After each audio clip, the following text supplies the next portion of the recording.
I've lived in New Jersey my entire life, and I know lots of interesting people. Artists, musicians, actors, business owners, and politicians. So my goal is to introduce some of the most interesting people who have ties to New Jersey. Either they live here, they work here, they went to school here, whatever tie I can think of. And yeah, maybe they're not so famous, even in New Jersey. But I'm going to change that because I'm Lucille Losapio, and this is Not So Famous in New Jersey. She's an actor, a singer, a writer, a video producer and editor. She's an entrepreneur and probably the only person you'll ever meet that can find the positive side of cancer. Her Shine concept helped her get through her own personal ordeal, but it also is a roadmap that she has followed in life and that maybe you want to consider as well. Nika Stewart really is a cockeyed optimist. I am here today with Nika Stewart.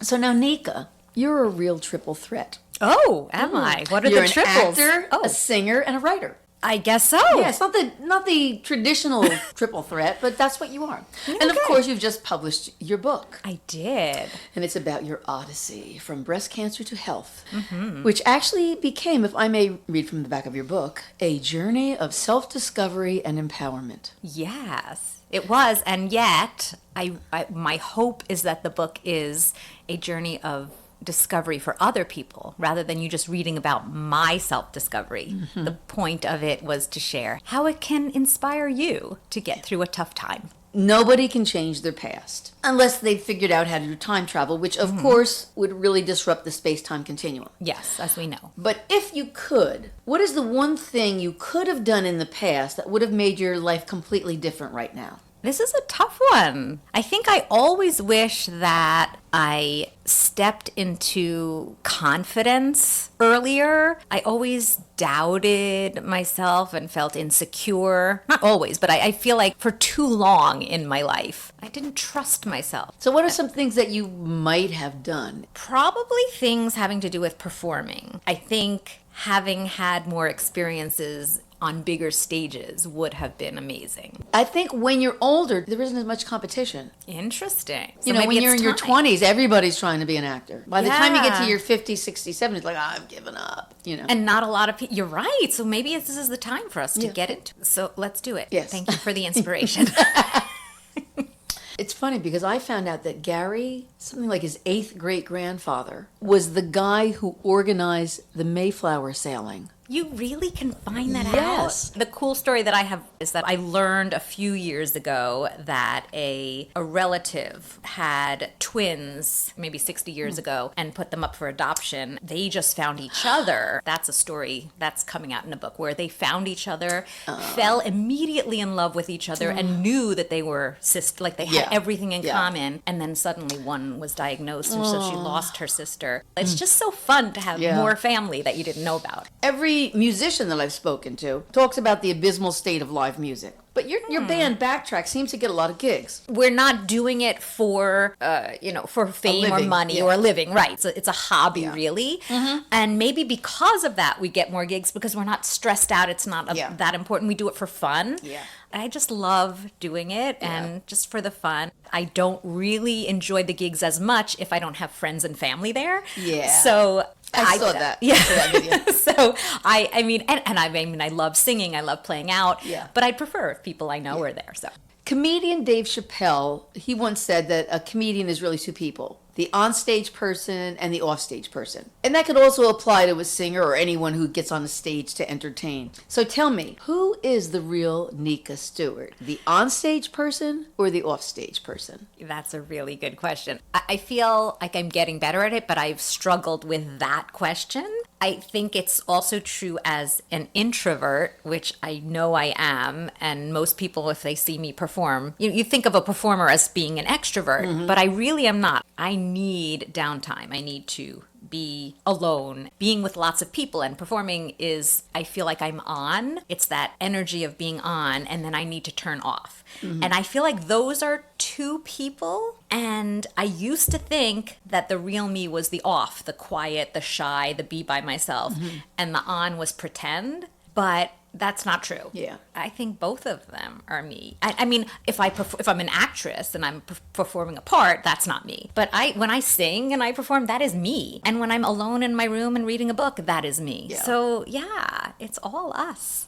As you know, I also went through breast cancer, but I was lucky to only need a lumpectomy. Reading your book, I find that we met the challenge very similarly. For example, we both use a lot of humor, which sometimes made people look at me weird and go, "You think that's funny? Like, how can you laugh about that?" But do you think people get uncomfortable when you talk about the bright side of having cancer or when you laugh about it? I'm sure that they do, but I almost don't notice it. I know I was worried about it originally, and I decided to look at find the funny, I call it. So I lost my hair, but it's really funny that I keep reaching for my hair. So that's funny, and I want to share that. I thought, what if people say to me, "How could you laugh at that?" But I quickly thought to myself, but this is I'm going through this. I am not making fun of someone. Right. I'm not even making fun of cancer. I'm making fun of yourself. Yeah, I'm making fun of the fact that I just reached up to pull my hair out of my shirt and there's no hair there. Yeah. That I'm making fun of. I'm not making fun of cancer. Yeah. So I'm just cool laughing at it. But when I went for my second opinion, he's examining me and he goes, "Well, your right breast is perfect." I'm like, "Doctor, I've been told they both are." And he just cracked up. Now, obviously, dealing with breast cancer and major surgeries and everything that went along with it was quite a challenge for you. But you reveled in the adversity, according to your book. Yes. and according to what I saw. Aside from this whole chapter of your life, what other times have you had to deal with major adversity and how did you do it? I feel like it's relative and it's also personal. And I will say that I am just so blessed that I can't think of major adversities and challenges in my life. Well, for one thing, you had a really crummy roommate in college. Well, that's true.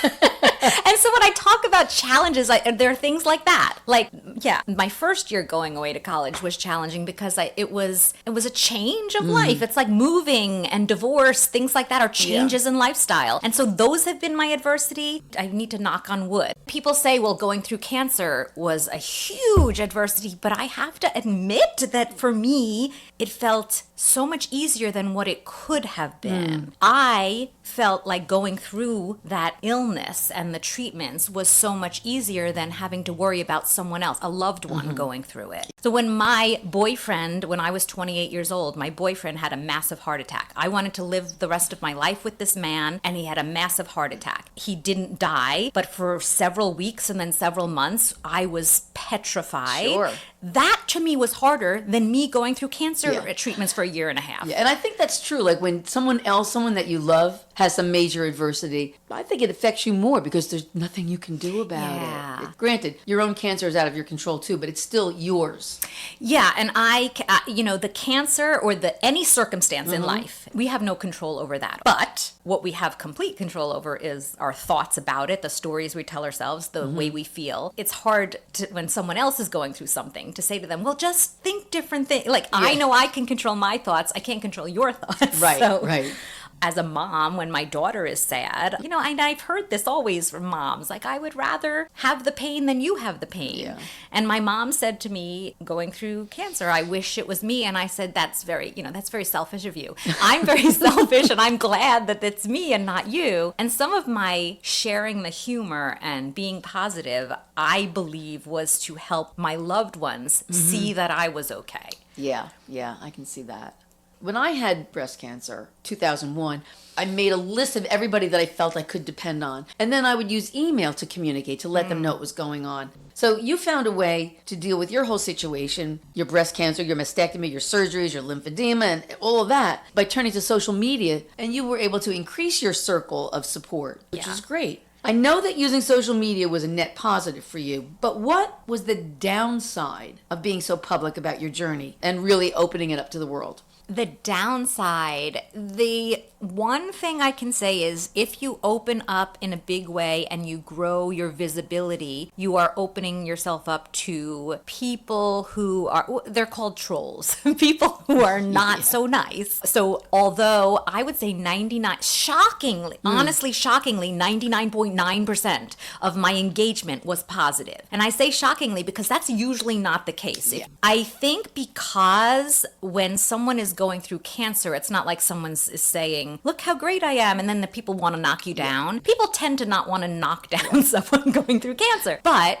I did have, I can't believe this is true, but I literally got tens of thousands of comments, and I remember the two that were nasty. I can't remember all the others. Now, what did they say? One person said, I did a video where I shared all of the things that I lost. I lost my breasts, I lost my hair, I lost my eyelashes, I lost my strength. And at the end I said, but I didn't lose my smile. And I smiled with my bald head and no eyelashes. Oh, that's a horrible smile. Right, no. Yes, that's what someone said. Your smile is, and they put the emoji of like nausea and throwing up. And it's hysterical, and it didn't make me feel bad about myself. Probably made you laugh, right? You're like, you asshole. Right, yeah. Exactly. And that kind of thing. And I realize that my instinct always is to write back something nasty. Yeah. But the last few times that I had gotten in the last year or two, if someone wrote something not so nice, I have learned to write something like, I'm so sorry you're in so much pain. And specifically 2 times in the last year that I did that, both people wrote back and said, I'm so sorry, I apologize, I wasn't feeling good, and I took it out on you. It's I mean, it gives me chills, because if we actually, in life, if someone is nasty, usually it's because they're going through something. We don't have time to stop and think about that. We just want to strike back out at them. Yeah.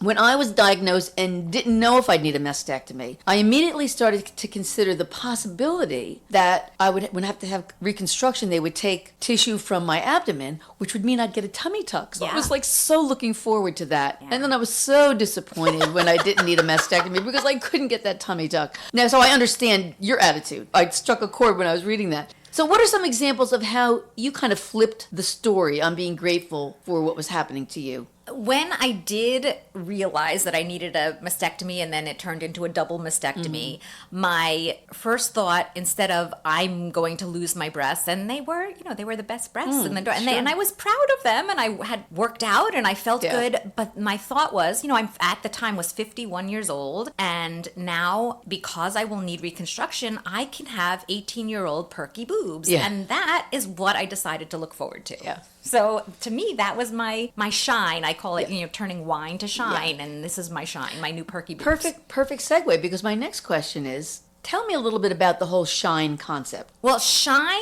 is, it came from your bald head, right? I mean, that's...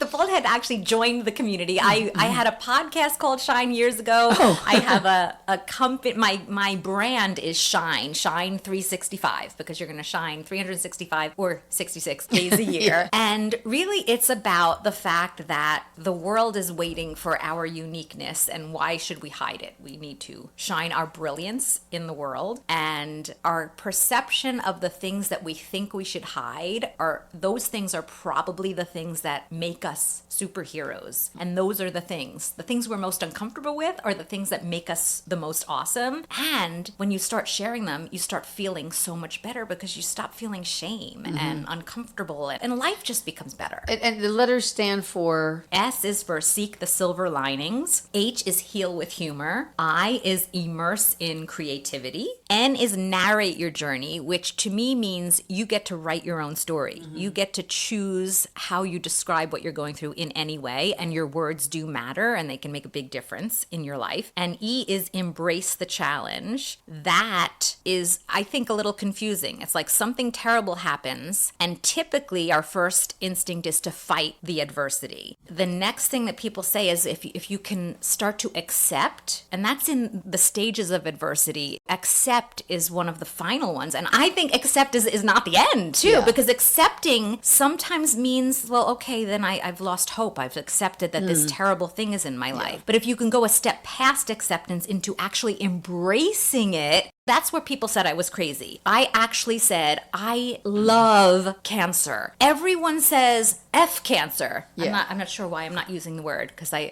don't curse a lot, but F cancer. Well, fuck Screw that. You, fuck cancer. Okay. But they're that's like the phrase that everyone says. Yeah, you're such a fighter. You should go fight it and screw cancer. But I embraced it and made it my friend. Well, and I say, welcome to the Cancer Club. Yeah, well, yay. But then people say it's it's a, a wonderful club that you never wanted to be in. And while that's true, I also say, if we don't embrace adversities, we will never grow. So thank God for adversity. By the way, I forgot to mention, your book is Actually I Can. Yes, it is. So you and I met as actors, and we've done a lot of acting together on stage as well as off. So how did your talent as an actor influence the way you dealt with your ordeal?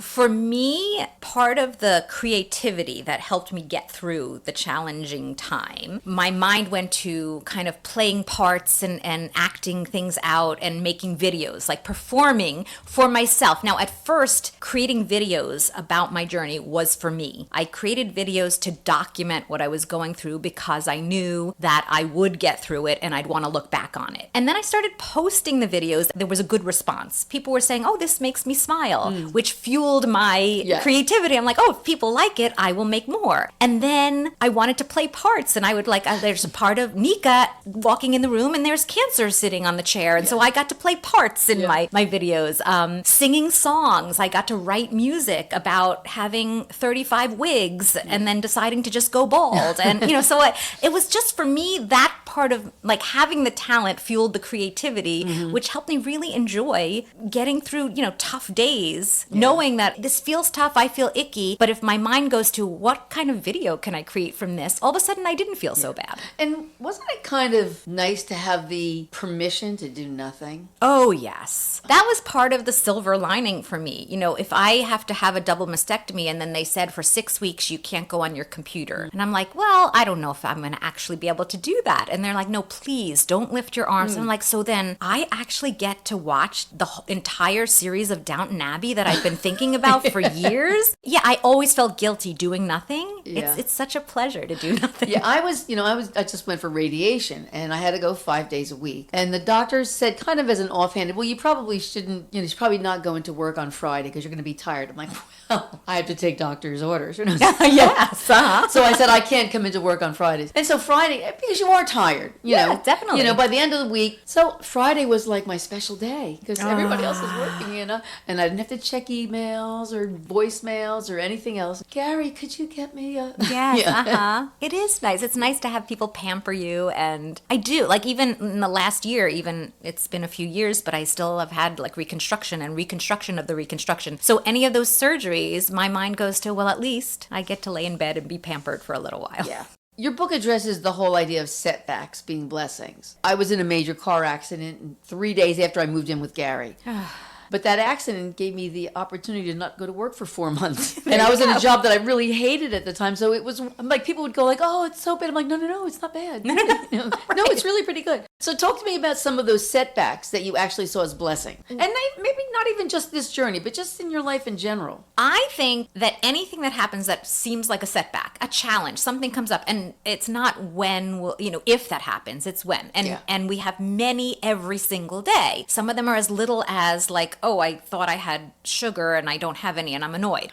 And as big as something like losing a loved one or getting a horrible disease. So and everywhere in between. So challenges run the gamut of tiny to huge. I have always thought that because I practiced the idea of seeing setbacks as opportunities, even when they were tiny. And I always think of, as an entrepreneur, I need to have clients in order to be successful. And if I lose a client, that's terrible. I lost all this money. It means I'm not making money this month. And I would try always with something like that. Like I lost a client. Is it terrible, or what is good about this? And I would practice. I would say, well, okay, so that gives me actually 3 extra hours a week to spend more time with my daughter and be a more hands-on mom, to take an extra hour a week and do outreach and get a bigger and better client, to create a new program. And now I feel happy, and that leads to me actually being motivated to go and grow my business bigger. So, and that is tiny compared to the fact that I just got a cancer diagnosis. But because I practice with, I stubbed my toe and that hurts, why is that a good thing? All the way up to, why is cancer a good thing? I think because I practiced, it made it easy and quicker for me to find the humor and the silver linings and the joy in something that's really, really tough. And I still have to practice, and I try my hardest. Like recently, I've been on this medication to keep the cancer away now, and that has lots of side effects. And I recently found out that I have something else going on in my body. And my first thought was, let me try to figure out, why is this a What's good good about it? thing? Yeah. And so the good thing is that the more you practice, the more you try to think of good things. Yeah, and I mean, they call that making lemonade out of lemons. Yeah, I call it making margaritas out of limes. What do you want to be when you grow up? I think I still want to be a rock and roll star. Yeah, I think that's what I want to be. That's a good segue, because if you listen to my podcast, and pretend that you do if you don't, I always ask singers to sing a song with me. Oh, no. Okay. Because karaoke is my passion. Excellent. Which, sort of drives Gary crazy. What can we sing together? I love you more today than yesterday? Sure. I don't remember what day it was. I didn't notice what time it was. All I know is that I fell in love with you. And if all my dreams come true, I'll be spending time with you. Oh, I love you more today than yesterday, but not as much as tomorrow. Perfect. Oh my gosh, we're so good. That was mine and Gary's song. Aww. But of course, then he told me it was also the song with his ex-girlfriend. Oh, too, so, then don't. Okay. It seems to me that you have the makings of a motivational speaker. What's stopping you? The motivation. Actually, you know what's stopping me is I keep saying actually, which is in the title of my book. What's stopping me is thinking that I don't know how to get those jobs. I absolutely want to speak more. I've spoken many times, and I feel like my talks are motivational and inspirational, and I want to do more of them, but I've never done them for corporations. Yeah. Well, here's my suggestion. There's this thing called the internet. Oh. And if you look up, how do I become a motivational speaker, you could probably get some advice. Oh. I can teach you how to use the internet if you want. Okay, Yeah. I would I heard there's like a mail on there. You can get mail on the internet. Yeah, the internets. Yeah. The internets. Yeah. Before we move on to the last question, why don't you just give us a quick summary of what it is you do in your business? Because I'd like to at least give you a chance to plug that. Thanks. Well, I help entrepreneurs find and embrace their uniqueness and then turn that into their personal brands and shine it in the world so that they feel amazing, grow a profitable business, and make a big impact in the world. And I do that through coaching and teaching and done-for-you services, and been doing that for about 15 years. Ooh. And you helped me learn how to do some really good videos for my political campaigns. Yes, I do. One of my favorite things is short-form videos and how to go viral. Okay, so here's the last question. Would you rather have sex with a goat and no one finds out, or not have sex with a goat and everyone thinks you did? Oh my gosh. The problem with that is if I had sex with a goat, I would tell everyone anyway. So, because I like to share things. So I might as well have everyone think I had sex with a goat, and then I would turn it into something fun. It's great. Well, Nika, thank you so much. Oh my gosh, thank you. Where else can you hear scintillating conversations with interesting people with ties to New Jersey except for here? You can't, and that's why you should subscribe and listen to every episode. I'm Lucille Osapio, and this is Not So Famous in New Jersey.